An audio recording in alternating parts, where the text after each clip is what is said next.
พี่น้องขั้นนกกะได้ร้ายกะอันนั้นเนาะนกกะได้ร้ายกะลำหน้าได้ร้ายเดี๋ยวหนูตายนกแหละก็สิไปลำเนาะ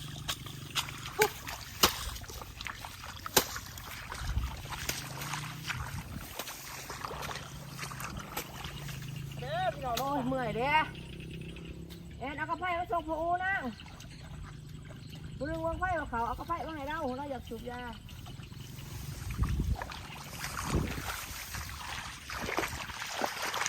ทางเห็นเจ๋งกากระดกสบายขนาดตานี่ใส่พุ้ยจักสอแม่คู่เดียวเขายังเขาหอมนะพี่น้อง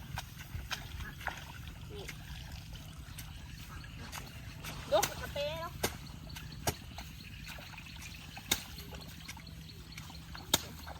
เตะกันมากระติโอม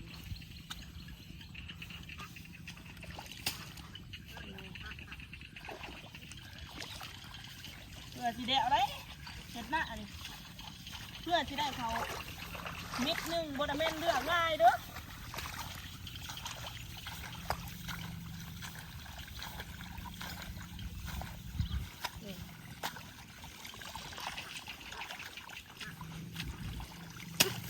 เช็ด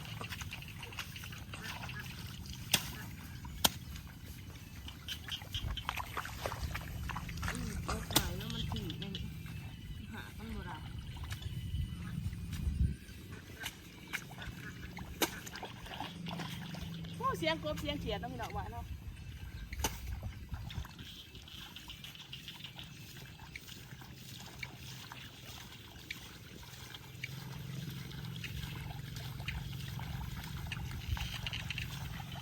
ตอนนี้ก็เป็นเวลาประมาณ3-4 โมง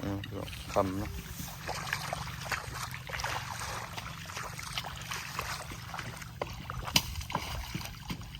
พอกับขุดขนาดไอเบื่อนะบางคนก็ว่าการเป็นชาวนานี่เป็นคนลำบากน้องเลยคนถูกยากเนาะมันมีคำการอยู่ในเมืองก็อยู่บ้านนอกมันก็แตกต่างกันอย่างสิ้นเชิงน้องเลยแต่ว่าอยู่บ้านนอกมันก็มีความสุขไปอีกแบบเนาะได้อยู่กับธรรมชาติเนาะได้อยู่กับธรรมชาติได้อยู่กับครอบครัวพ่อแม่ไอ้น้องเนาะกินข้าวกินปลาพร้อมหน้าพร้อมตากันก็มีความสุขอีกแบบเนาะแต่ว่าไปอยู่เมืองกรุงก็มีความสุขคือกันพี่น้องเนาะแต่ว่ามันแตกต่างกันแนวใดก็คือเนาะแต่ว่าอยู่ไทยพัฒนาพี่น้องเนาะถนนหนทางมันก็สะดวกสบายคือไปมาหาสู่เนาะก็สบายพี่น้องย่ามเจ็บย่ามเป็นก็มีหมองค้ายาอยู่ทุกจุดเนาะแต่ว่าอยู่นี่บุ้มี่เนี่ยอยู่นี่แต่เขาในเมืองอย่างเดียวพี่น้องเนาะเพราะว่าสันได้ก็ได้อยู่ตามตรงไห้ตรงหน้าอยู่ตามขอกหัวขอกขวายพี่น้องเลย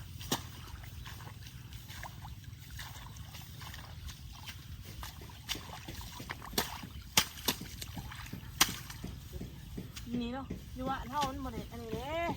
หมดเลยง่ะหมดเลยก้าวคือเบิดเล็พี่น้องอยู่ติดดินแบบอยู่แต่กับสีตมเนาะอยู่แต่ตมอยู่กับดินกินกับทราย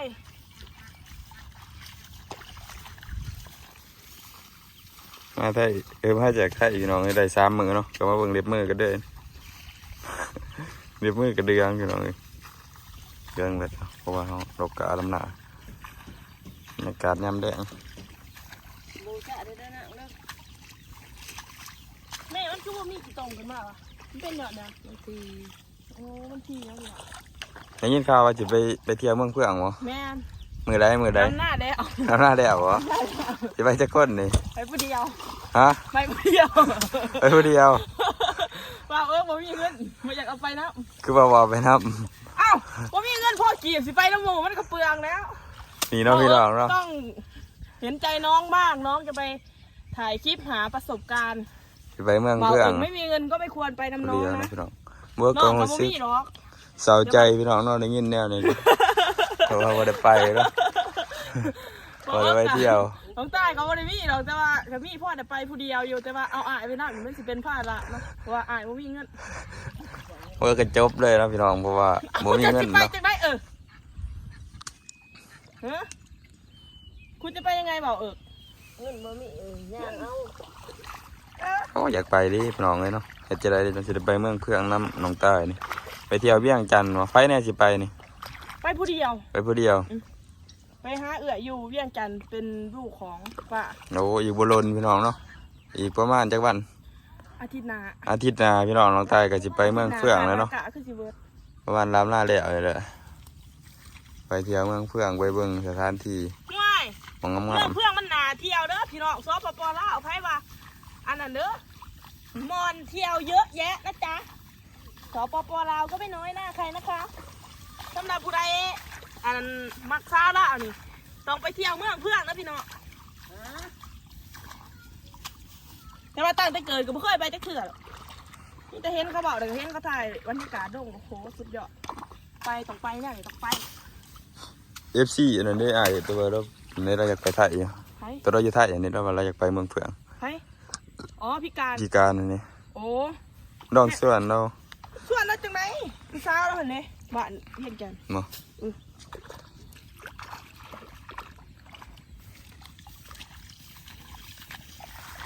ก็โลกาเรียนกันเลยพี่น้องมือหนึ่งประมาณหาลำประมาณ7-80 หมัดเลยพี่น้องลำไหลมือละให้2ให้เนาะตื่มกัน เพราะว่าเอาขี้ดินออกมันจะสีดำง่ายนะพี่น้อง นี่ก็ยังบ่ถ้ามีเงินพี่น้องเอ้ยบ่อยากจ้างคนมาลำหน้าอยู่โอ้เป็ดดงเขาเขาจ้ะ กระปูบ่เอิ๊ก นะพี่น้องอยู่หัวหน้า นี่ กระปูหน้าแต่บางย่ามนี่สิบ่เอาเลยพี่น้องกระปูเนาะเพราะว่าเดี๋ยวเอามาเบิ่งใกล้ๆมั้ง ปล่อยมันไป เพราะว่ามันมีลูกพี่น้องมันจะครบมื้อ เอาต้องเขาว่าก็ มันมีลูกย่ามนี่มันออกลูกอันนี่น้องตีท้องมันนี่มีลูกมัน อุ้ยต้องเขาไปเอาแน่นี่ หน้าตีหน้าแซงเขากำลังแล้วองยาน หน้าแซงเดี๋ยวลำหน้าตีต่อ นี่ก็ได้ยินข่าวเลยพี่น้องได้ยินข่าวว่าวันที่21น้ำสิมา ไปแบบ เขารถข้ามไปเมื่อ คนโหลดคนละเขาบอกให้เอาพวก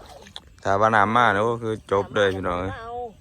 จบเพ ที่ เล ไหน ย น่ะมันหมดท่านได้มีเงินขามเพื่อยังมา บ่มีเขาก็สิบ่มีว่าเงินมัน เลี้ยงไปก่อนรวมกระยางมัน เอาเมื่อ การขายกล้วยแล้วพี่น้องใครสนใจเพราะว่าตอนนี้ก็คือบุท่านมีเงินขามเพื่อเอากล้วยไปส่งพี่สาวยังจอบยังกรอบอยู่สายควันเนาะ ยังอยากไปอยู่ว่าไทย เนี่ยว่าอยากไปยังไงก็ยังมาสิไปอีก บ่ย้อนยังจะบ่อยากไปไทยคือ ย้อนมาอยากไปสร้างเนื้อสร้างโตหาเงินหาครับนี่แหละ โอ้ยไปสร้างเนื้อสร้างโตว แม่นเพราะว่ามันมีไทยหาเงินง่ายแล้วก็มีเวียกงานเฮ็ดงานทำแล้วก็ค่าแรงกับแพง ขาแดงแพงเนาะ แม่นแล้วก็คนไทยนี่ใจดีแล้วก็ใช้ชีวิตสะดวกสบาย อ๋อ บ่ได้ดำนะบ่ได้เด่นขี้ต้มก็จังสีได้ เรียนขี้ อั ต้ น ม นี้เด่นขี้ต้มรอดดมรอดตายของก็บ่เป็นราคาเด้บ่เด่นก็สิได้กินของเพราะไรจะกินเด้พี่น้อง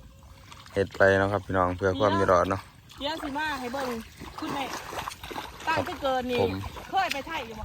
ครับผม บ่แม่ บ่บ่เคย ฮะ บ่เคย เพิ่งมาถาม อยากไป มาถาม อยา มาก ไป ถาม นะเขาสิบ่อยากไปบ่ทักอยาก ถามแม่ สิเห็นบ่ บ่ได้ไป บ่ได้เคยไปจักเทื่อบ่นี่แม่ อู้เนาะน้ำคลองยังบ่เห็นจะคือ นี่บ่เคยเห็นทำกอง แม่นี่บ่เคยไปไทยพี่น้องแต่ว่าอยากไปเนาะมีความฝันอยากไปเที่ยว ข่อยนี่ไปบ่ภายหน้าจี้สิพาไป ได้ลูกเคยไทยอินสิได้ไปอยู่แล้ว โอ้เนาะ มันบ่ได้ลูกเคยไทยอินบ่ได้ไป ไหนลูกเคยใส่ก็ได้ไปเห็นแล้วบ่ว่า นี่เนาะครับพี่น้อง ก็อยากไป นี่ก็เป็นแม่เนาะ แม่ยายอั่ว เฮ็ดหน้าคุปปีพี่น้องเลย เนาะอายุจักปีน่ะหยุดก่อนสัม อา ผั ยุ ส 60ล่ะ เอาสบายดีแน่ สบายดี เนาะพี่น้องแม่กับลูกสาวไผงามกูกันเนาะเพราะว่าแม่นี่ก็หน้าผากสิป่องๆหน้าผากป่องเนาะเบิ่ง แม่งามกว่าลูกนะ แล้วก็หลังปึงเนาะ เบิ่งหน้าอ้อยสิ หลังที่ปึงๆแน่จักหน่อย เมื่อยบ่ เมื่อยเด้อ เอาหอมแก้มเอาหอมแก้มมันจะซ้ำเมื่อย แล้วห้ามแก้มแม่นะวันหนึง มาหอมหน่อยมันหนึงยิ้มเลยพี่น้องพี่น้องเป็นจังไดหัวใจ ผู้ปานพนะ ลบพี่พ่อวะ ไปเอาไป เป็นจังไดมักอยู่ว่าผัวมักซื้อหัวใจอยู่ว่าผัว เฮ้ยบ่มักสิเอาก็ซะ ฮะ โอ้ของมาแต่ยังโอ้พี่น้องอีแม่นี่อีพ่อแล้วมาเห็น ตั้งแต่อีพ่ออายุ25 ปีอีแม่อายุ7 ขวบอีแม่แบบว่าบ่ได้ใส่สูตรเด่นน้ำให้หน้านะอีพ่อมาพออีพ่อแล้วก็มักเลยเนาะกระบอก นี่เนาะพอนกกะครับพี่เนาะบรรยากาศกะประมาณนี้เนาะจ้านี่โอ้ตอนนั้นอีพ่อกำลังพี่รถไทยสุดท้ายละไปเดียนน้องตายสิไปไถนาซอยได้เจ้าหน้าที่อะบอก10 นาทีเด้อ นี่เนาะพี่เนาะบรรยากาศกะสิประมาณนี้พอกันใหม่คลิปหน้าเด้อฝากกดไลค์กดแชร์กดติดตามเพื่อเป็นกำลังใจให้น้องตายเด้อจ้า สวัสดีจ้า บ๊ายบาย